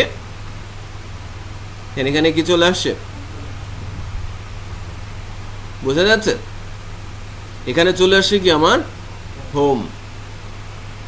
তাহলে আমরা টাইটেল চেঞ্জ করলাম। টাইটেল ট্যাগটার মাধ্যমে কি বোঝায়, স্ট্যাটাসে যদি কোনো কিছু ডিক্লেয়ার করতে চাই, কোনো কিছু লিখতে চাই, লিখতে হবে কার মধ্যে, টাইটেলের মধ্যে। মেটার এই লাইনটা খুবই important. Character set UTF-8 Unicode অথবা বলা হয় থাকে ক্যারেক্টার সেট UTF-8 গ্লোবাল, যে কোনো ল্যাঙ্গুয়েজই এটা সাপোর্ট করবে। আমি যদি বলি যে এখানে আমি বাংলা লিখবো, আমার ব্রাউজার বাংলায় সাপোর্ট করবে। যদি লিখতে পারি আরবি সাপোর্ট করবে। যে কোনো ল্যাঙ্গুয়েজ লিখবো আমার ব্রাউজার সেই ল্যাঙ্গুয়েজ সাপোর্ট দেবে, কারণ আমার মেটা ক্যারেক্টার সেট বলা আছে কি গ্লোবাল। UTF-8 হচ্ছে কি গ্লোবাল ক্যারেক্টার সেট, যে কোনো ল্যাঙ্গুয়েজই সাপোর্ট করবে। আমি একটু ট্রাই করি। টু ডু রাইট কন্টেন্ট, এখানে যদি আমি বলি যে বাংলা লিখবো, আমার মেশিনে অভ্র ইনস্টল করা আছে, সো আমি বাংলা লিখছি।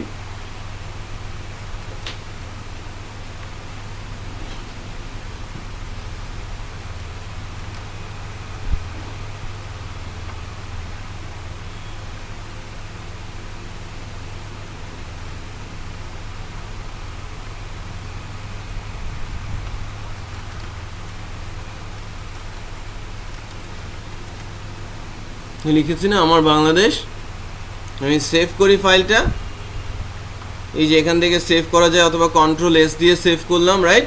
সেভ করার পর যদি আমি এটা ব্রাউজারে লোড করি, এই জায়গাটাতে লেখা দেখাবে আমার বাংলাদেশ। আমি যদি আরবি লিখতে পারি, ফার্সি লিখতে পারি, হিন্দি লিখতে পারি, চাইনিজ, জাপানিজ, যে কোনো ল্যাঙ্গুয়েজ লিখতে পারি, আমার ব্রাউজারটা ঠিক সেটাই আউটপুট দেখাবে। বাট আমার এই লাইনটা যদি না থাকে,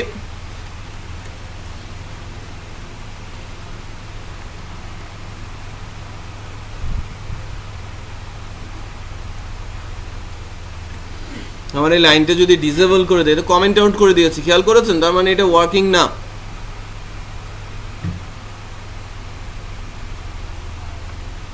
কি আসে? চাইনিজ না, এটা কিছুই না, ঠিক আছে? গার্বেজ ভ্যালু শো করছে। সো ক্যারেক্টার সেটের হিসেবটা বুঝতে পেরেছেন? সো আমরা টাইটেল চেঞ্জ করতে পারছি, আমরা ক্যারেক্টার সেটের ইমপ্লিমেন্টেশনে যেতে পারছি। তারপরে আসছে meta name view point content width device width. তার মানে আমরা এই পেজটা যে ডিভাইসে ওপেন করবো সেই ডিভাইসের উইথ নিয়ে নেবে অটোমেটিক। এই লাইনটা দিয়ে যেটা করা হচ্ছে, আমি এই পেজটা যে ডিভাইসেই ওপেন করি না কেন, বড় স্ক্রিনের একটা ডেস্কটপে অথবা ল্যাপটপে না, অথবা মোবাইলে অথবা ট্যাবলেটে, সবসময় কি হয়ে যাবে, তা ফুল স্ক্রিন হয়ে যাবে। আমি এখানে যেমন দেখছি মোবাইলে ঠিক তেমনই দেখবো, বাট ফুল স্ক্রিন ওই সাইজের হয়ে যাবে। এটাকে বলা হচ্ছে কি view point device with initial scale কত, 1 মানে 100/100। বিষয়টা বোঝা যাচ্ছে? গুড। আচ্ছা, এখন একটা ছোট ব্রেক দিচ্ছি 10 মিনিট মতো। আচ্ছা, এবার আমরা যেটা করতে শিখবো সেটা হচ্ছে যে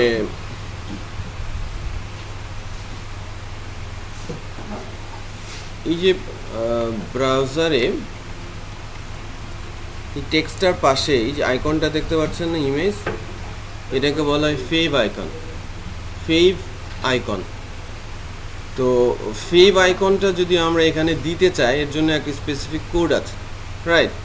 সো এটা একটা ছোট্ট আইকন, 16/16 সাইজের, 16/16, রাইট? সো এই ফেভ আইকনগুলো লিঙ্ক নামে একটা ট্যাগের মাধ্যমে এটা করে আনতে হয়। আমরা যে কোনো ইমেজকেই ফেভ আইকন বানাতে পারি। মনে করেন কোনো একটা ইমেজ আমি ডাউনলোড করলাম গুগল থেকে,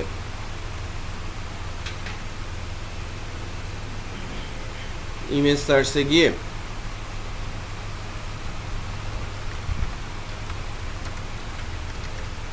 দেখি আমার নামে সার্চ দিলে কি আসে।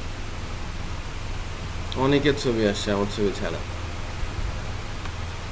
তাই না? এদের প্রত্যেকের নামই হয়তো শফিউল আলম, তাই না? খেয়াল করেছেন কত মানুষের নাম শফিউল আলম? যাই হোক, অন্য নামের লোকজন তো চলে আসছে। নাইস। তো এখানে যদি সার্চ দিই তাহলে ট্রেনিং দিয়ে কি আসে একটু দেখি। তাহলে ট্রেনিং এর ইমেজগুলো সব চলে আসবে, তাই না? আমি লাইক এই ইমেজটা নিচ্ছি, ছোট্ট একটা ইমেজ, সেভ অ্যাজ করে আমি ডেস্কটপে রেখে দিচ্ছি টিটি নামে। হ্যাঁ, ফাইলটার নাম দিচ্ছি কি টিটি নামে, সেভ করে রাখছি। ইমেজটা সেভ হলো। এবার আমি ওয়েব সার্চে যাব। আমি একটা ইমেজ নিলাম আর কি, ছোট্ট একটা লোগো ইমেজ আমি নিয়েছি।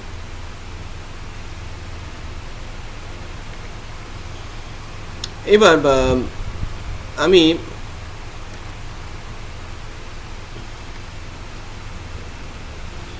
ফেভ আইকন জেনারেটর, ওয়েবসাইটটা আমি আইকন দিয়ে সার্চ দিয়েছি, ফেভ আইকন জেনারেটর দিয়ে সার্চ দিয়েছি, একটা ওয়েবসাইট এসেছে fave icon hyphen generator. Fave icon generator নামে একটা ওয়েবসাইট এসেছে। আমরা এই সাইটটা ভিজিট করব।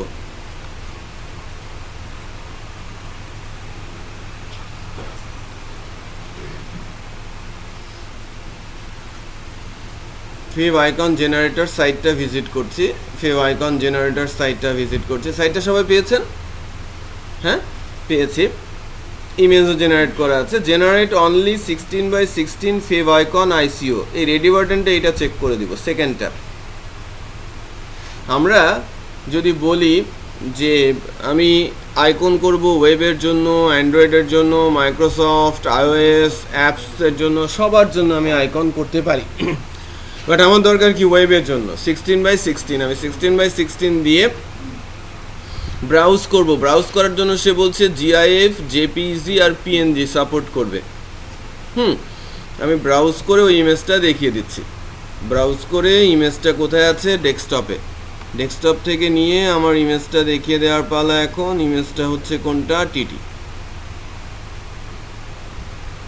দেখালাম, রাইট? এবার বলছি ক্রিয়েট ফেভ আইকন।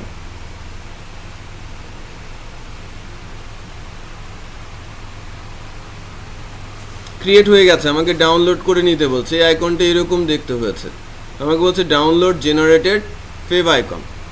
সো এটা আমি ডাউনলোড করছি, এটা সেভ করব। সেভ করব কোথায়? আমাদের ফোল্ডারটা কোথায় আছে বলেন তো?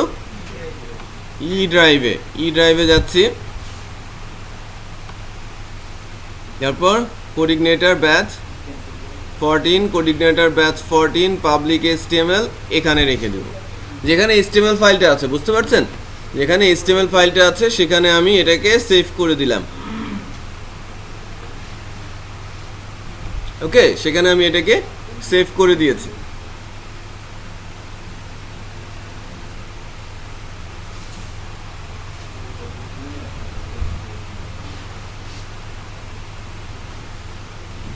আচ্ছা,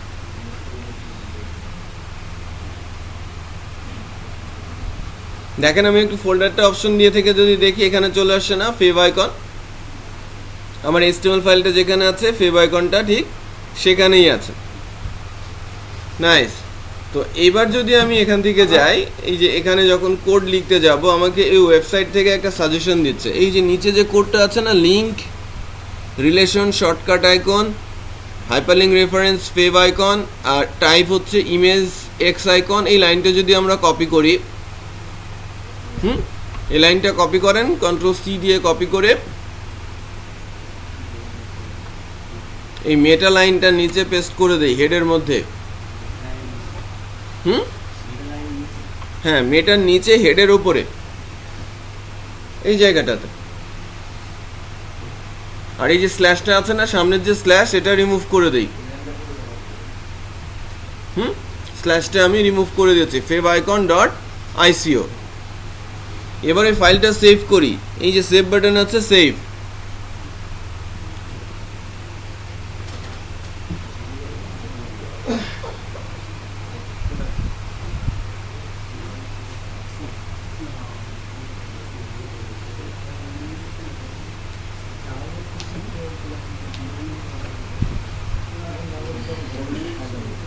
এই যে একটা লিঙ্ক আছে, download the generated fave icon,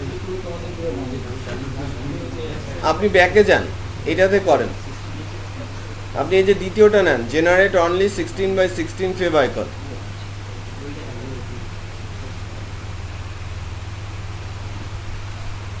Delwar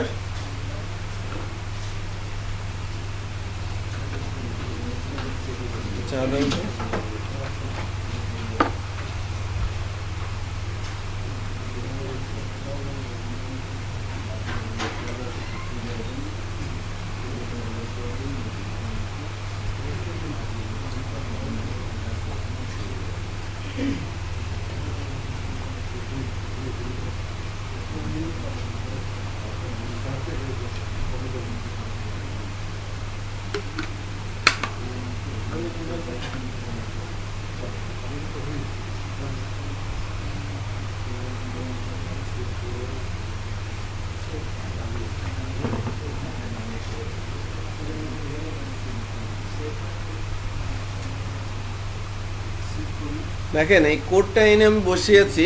icon লিঙ্কটা কি, রিলেশন হচ্ছে shortcut icon hyperlink reference favicon dot ICO, আর টাইপটা হচ্ছে ইমেজ স্ল্যাশ এক্স আইকন।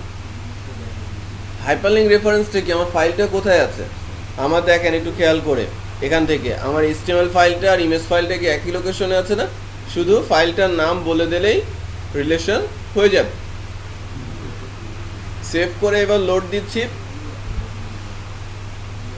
আর সেখানে আইকন আপনার হয়েছে, ফয়েজ হয়েছে, সাব্বির সাদ্দাম, সাব্বিরের হয়েছে, হেডের নিচে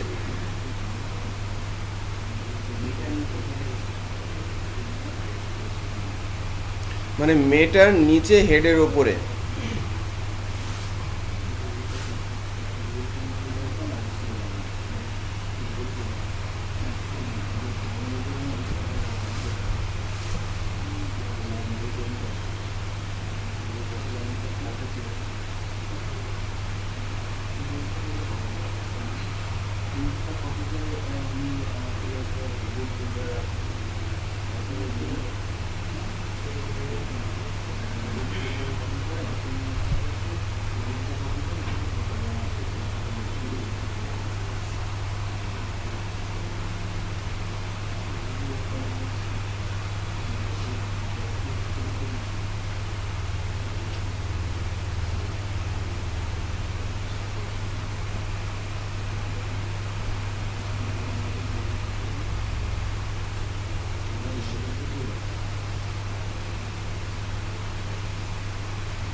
আচ্ছা, এবার মানে এই অংশগুলো তো আমরা দেখলাম যে স্ট্যাটাস রিলেটেড। স্ট্যাটাসে কি থাকে, টাইটেল, স্ট্যাটাসে থাকে হচ্ছে ফেভ আইকন, তাই না?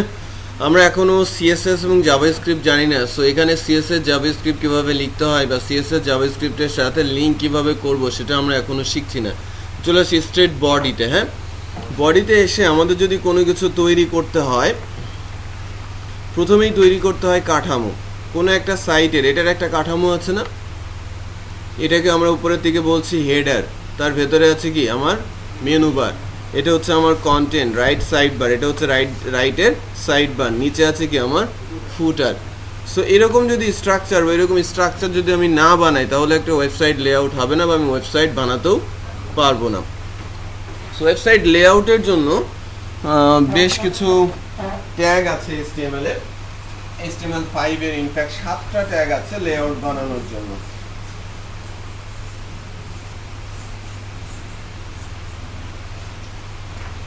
ওই 7টা ট্যাগের নাম লিখছি। ট্যাগগুলো হচ্ছে table, div, header, section, header এর পরে navigation, section, aside, footer। কি কি ট্যাগ আছে? Table, div, header, navigation, section, aside আর footer। তো এই যে ট্যাগগুলো, এই 6টা ট্যাগগুলো CSS ছাড়া কিছুই করতে পারে না, মানে CSS ছাড়া এদের দিয়ে লেআউটের কোনো কিছুই করা সম্ভব না। বা টেবিল ট্যাগ যেটা আছে সেটা দিয়ে আমরা কিন্তু লেআউট বানাতে পারি উইদাউট CSS। আমি CSS এর হেল্প ছাড়াই আমি টেবিল ট্যাগ দিয়ে লেআউট বানাতে পারি। তো আজকে আমরা এরকম একটা লেআউট অ্যাটেম্প করব।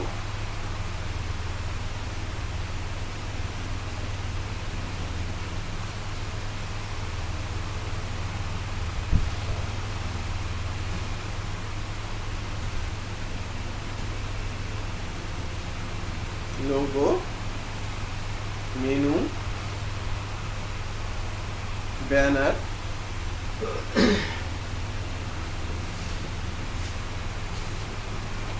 Left, content, right, footer. ঠিক আছে? কয়টা ট্যাগ? যদিও 7টা ট্যাগ আছে, বাট এখানে আমরা ইউজ করব কি শুধু টেবিল ট্যাগটা। আর এই সিম্পল লেআউটটা আজকে বানানোর চেষ্টা করব। আমি করছি, আপনারা দেখেন, দেখে দেখে করতে পারলে সাথে সাথে করেন, অথবা পরে আমরা সুযোগ পাবো প্র্যাকটিসের বা লেআউটটা বানানোর সুযোগ পাবো। কিভাবে আগাচ্ছি সেটা একবার দেখে নেওয়াই ভালো।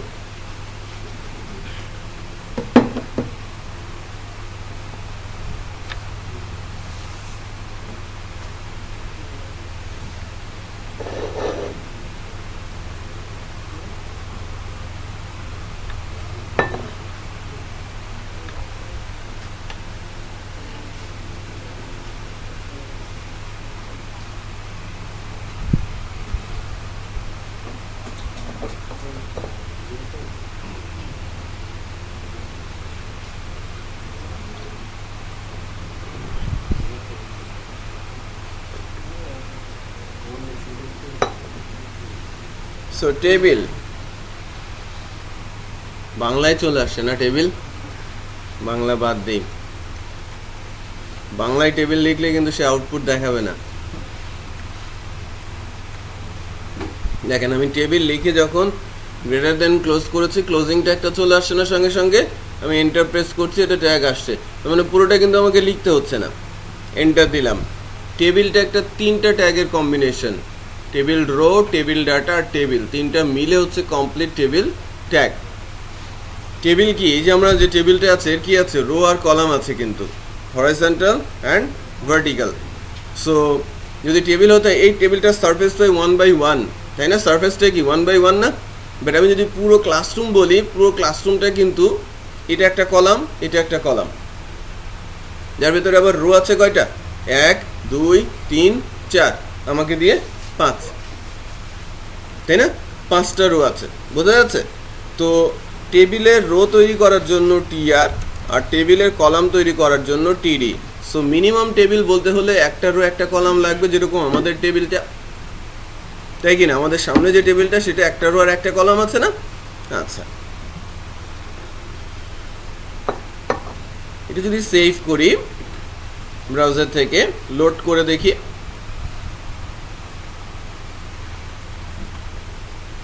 কিছু শো করে? কোনো কিছু কিন্তু শো করছে না। শো করানোর জন্য এবার ট্যাগের ভেতরে, আমরা তো ট্যাগ বলেছি যে 114টা ট্যাগ আছে, বাট কতগুলো অ্যাট্রিবিউট আছে সংখ্যা অ্যাকচুয়ালি কাউন্টে নেই। ওয়েবে সার্চ দিলে হয়তো খোঁজাখুঁজি করে পারা যাবে যে কতগুলো অ্যাট্রিবিউট আছে ট্যাগের। তো ট্যাগের অ্যাট্রিবিউটের ইউজ শুরু করছে। আমি বলছি বর্ডার 1, তার মানে টেবিলের চারিদিকে একটা বর্ডার হবে। সেভ করি, রান করি, এই ছোট্ট একটা সেলের মতো দেখা যাচ্ছে। আপনারা কি দেখতে পাচ্ছেন? এই যে একটা সেলের মতো দেখা যাচ্ছে না? হ্যাঁ, টেবিলের একটা সেলের মতো দেখা যাচ্ছে। এটাকে আমরা আরেকটা অ্যাট্রিবিউট ইউজ করি, অ্যালাইন সেন্টার। সেভ করে রান করায় দেখেন এটা আমার অ্যালাইন সেন্টারে চলে আসে। কোথায় আসছে? সেন্টারে আসছে না? গুড। সেলটাকে আমি যদি এরকম বানাতে চাই, এটা দিয়ে কিছু হবে? এখনো তো কিছুই হয় নাই। ছোট্ট একটা সেল হয়েছে যেটা সেন্টারে এসেছে। এবার এটার আমি উইথ সেট করি। উইথ আমি বলছি 980 পিক্সেল। পিক্সেল পিক্সেল সম্পর্কে ধারণা আছে না? মনে করেন আমার মেশিনটার রেজুলেশন কত?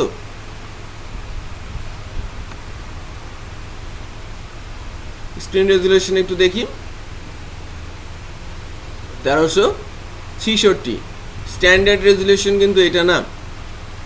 ওভারঅল বা ম্যাক্সিমাম মেশিনের রেজুলেশন হচ্ছে 1024/768, মানে উইথটা কত থাকে? 1024। এটা স্ট্যান্ডার্ড ধরা হয়, রাইট? বাট ল্যাপটপগুলো বা যেগুলো রেজুলেশনগুলো high configuration, high resolution machine, এগুলোতে রেজুলেশনটা একটু বেশি থাকে, 1280 থাকে, কোনোটাতে 1366 থাকে। হায়েস্ট কত আছে? 1966 বা 1960 সম্ভবত এখন পর্যন্ত। এর জন্য স্ট্যান্ডার্ড ওয়েবসাইটের উইথ যদি ধরা হয়, উইথটা স্ট্যান্ডার্ড হলে, ফিক্স যদি উইথ হয় তাহলে সেটা ধরা হয় 980 পিক্সেলের। 980 পিক্সেলের স্ট্যান্ডার্ড উইথ ধরা হয়ে থাকে। এটাকে আমরা বলছি স্ট্যান্ডার্ড ওয়েবসাইট উইথ। যখন এটা ফিক্সড, আমি বলছি যখন এটা ফিক্সড তখন এটা স্ট্যান্ডার্ড ওয়েবসাইট উইথ। এখন যদি আমরা দেখি এটাকে সেভ করে রান করাই, দেখেন উইথটা কত হয়েছে? 980। এইবার হাইট, যখনই আমি টেবিলের হাইট দিব তখনই এরর চলে আসবে। যখনই আমি টেবিলের হাইট দিব তখনই একটা এরর চলে আসবে, দেখবেন। বাট এরর সহ কিন্তু HTML কাজ করতে পারে। আর এই এররটা আমরা ফিক্স করব যখন আমরা CSS শিখব, তখন কিন্তু HTML এর ভেতরে হাইট ট্যাগটা ইউজ করার প্রয়োজন পড়বে না।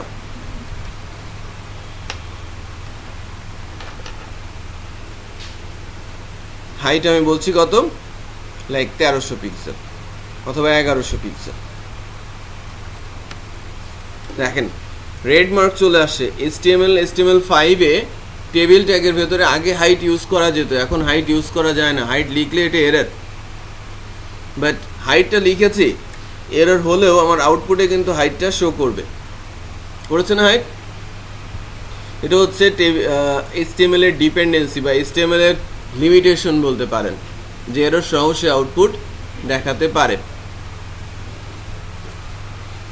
এই এররটা আমরা ফিক্স করব কখন? যখন আমরা CSS শিখব। ওকে, এবার আসি যে আমার এখানে কয়টা রো আছে।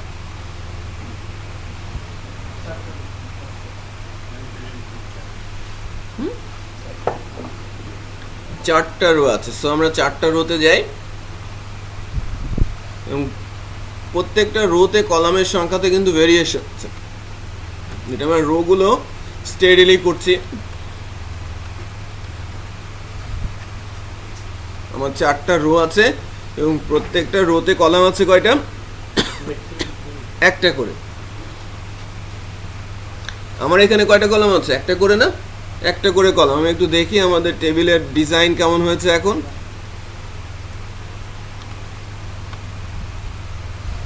চারটা রো এবং প্রত্যেকটার মধ্যে কলাম আছে কয়টা? একটা। চারটা রো এবং প্রত্যেকটার মধ্যে কলাম কয়টা? একটা। দেখেন, কারণ প্রত্যেকটা রোতে টিডি আছে কয়টা? একটা। বোঝা যাচ্ছে বিষয়টা? এখন বলেন, প্রথম রোতে কলাম কয়টা? দুইটা, তাহলে টিডি হবে কয়টা? দুইটা। যতগুলো কলাম ততগুলো টিডি। সো প্রথম রোতে আমি কি করব? প্রথম রোতে কলাম একটা আছে, আমাকে করতে হবে কয়টা? দুইটা। সো কপি করলাম, পেস্ট, দুইটা টিডি। 2 নম্বর রোতে কয়টা টিডি? 3 নম্বরে 3টা, 4 নম্বরে একটা। বোঝা যাচ্ছে? হ্যাঁ, বোঝা যাচ্ছে। তো আমার 1 নম্বর রোতে 2টা, 2 নম্বর রোতে একটা, 3 নম্বর রোতে 3টা, 4 নম্বর রোতে একটা। সো আমি এটা সেভ করি। সেভ করার পর আমি যদি ব্রাউজারে যাই, ব্রাউজারে গিয়ে যদি লোড দেই, দেখেন এখানে 2টা আসছে। এই জায়গাটা কি ফাঁকা না? এখানে একটা আসছে, এখানে পুরো জায়গাটা ফাঁকা। এখানে কয়টা কলাম আসছে? 3টা। এখানে আসছে কয়টা? একটা, পুরো জায়গাটা ফাঁকা। এখন আমাদের বক্সগুলো রেডি হয়েছে, বাট ঠিকঠাক মতো অ্যালাইন নেই। ঠিক করে নিতে হবে, অ্যাডজাস্ট করতে হবে। তো এই জায়গাগুলোর নাম আমি সেট করে দিই, ঠিক আছে? যে লাইক এটা হচ্ছে আমার লোগো, এটা হচ্ছে আমার ব্যানার, এটা আমার হচ্ছে মেনু, তাই না? এই নামগুলো সেট করি। তো এই টিডি পজিশনগুলোতে নাম দিয়ে দেই।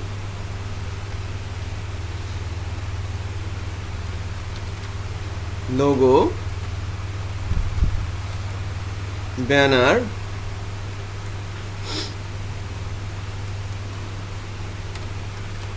Menu, left, content, right, footer. Logo, banner, menu, left, content, right আর ফুটার।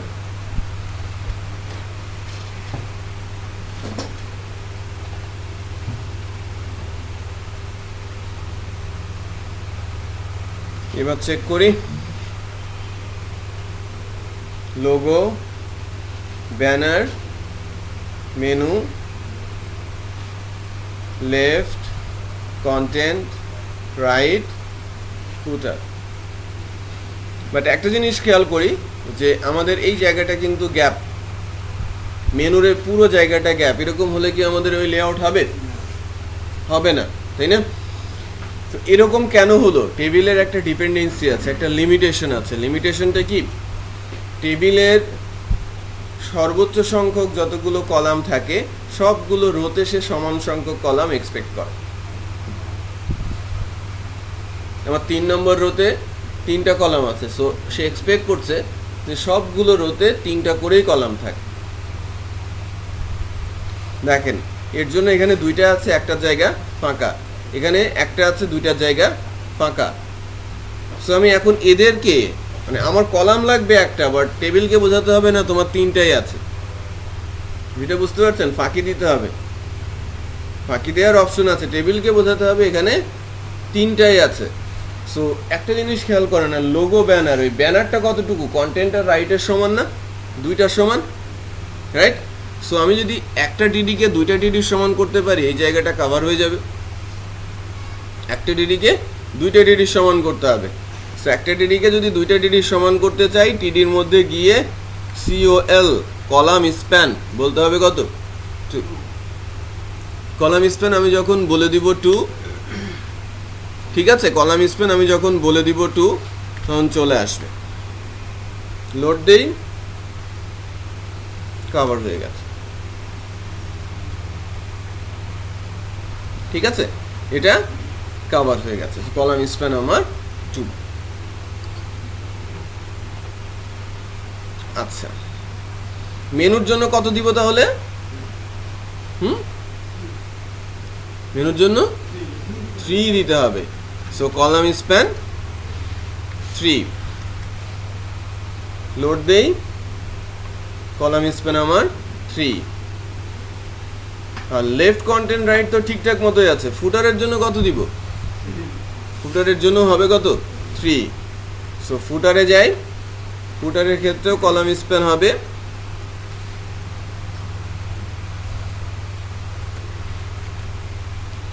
কলাম স্প্যান আমার 3।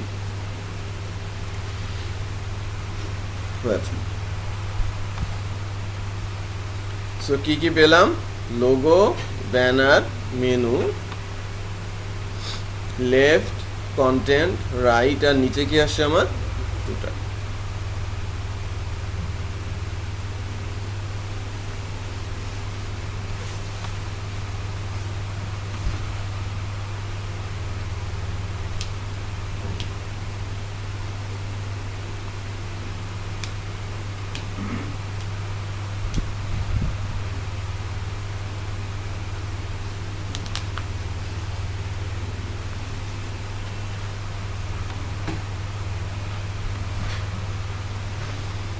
এখন যেটা করতে হবে যে দেখেন, আমার লোগো আর ব্যানার এত লম্বা না, রাইট? হাইটটা এত বেশি না।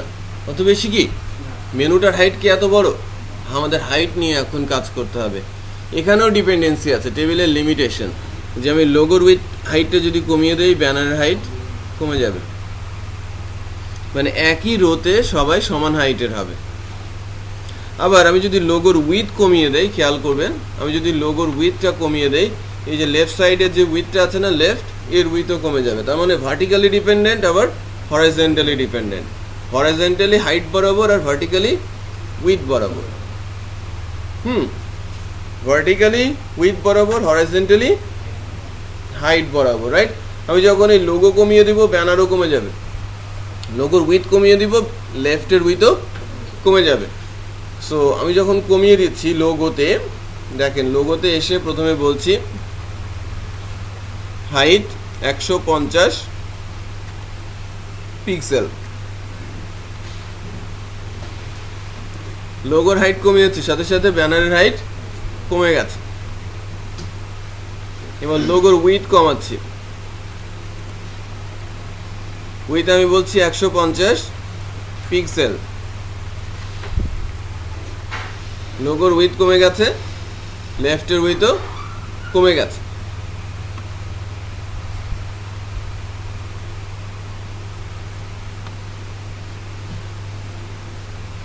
এবার মেনু, মেনুর হাইটটা কমিয়ে ফেলি। এর হাইটটা কত দিব? Like 50 pixel. মেনুর হাইটটাও কমে গেছে, তাই না? আস্তে আস্তে করে আমাদের ওই লেআউটের অবস্থাটা চলে আসছে, তাই না? এবার রাইটের উইথ একটু কমিয়ে দেই। রাইটের উইথটা আমি বলছি কত?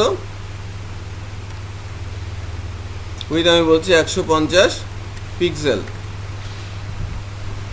তাহলে রাইটের উইথটাও কমে গেল। বাকি আছে কি? শুধু ফুটার। সো ফুটারে যাই, ফুটারে গিয়ে আমি বলছি হাইট আমার হচ্ছে 80 পিক্সেল।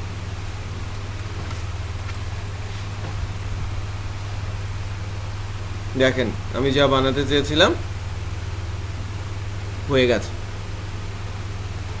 টেবিলের কনসেপ্ট ইউজ করলাম।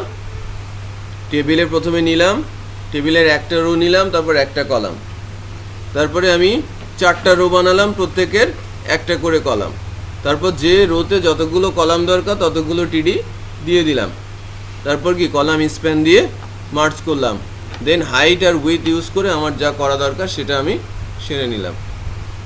বুঝতে পেরেছি? আপনারা কি সবাই দেখে দেখে করেছেন? যারা করেন নাই একটু করে ফেলেন। আপনি করেছেন?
That's it.